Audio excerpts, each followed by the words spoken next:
Yon, hello, what's up guys? It's me, Brain again. Yan, ito yung ating power bank. Papakita ko lang sa inyo guys. Yan, i-unbox natin siya. Meron siyang 10,000 mAh tapos 15 watts. Yan guys, 15 watts na po siya yung charging speed niya.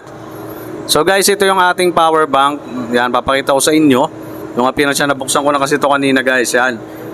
Yan guys, napakaganda. May kasama na siyang Type-C na port para sa pag-charge ng ating power bank. Yan dyan yan guys, naka Type-C na yan.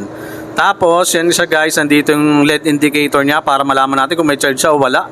Yan, tatlong LED indicator yung meron sa kanya. So, sa palagay ko, 7,500 mAh yung naka-charge dito ngayon sa power bank natin. Tapos, meron na itong mga kasama na built-in ports kung tawagin.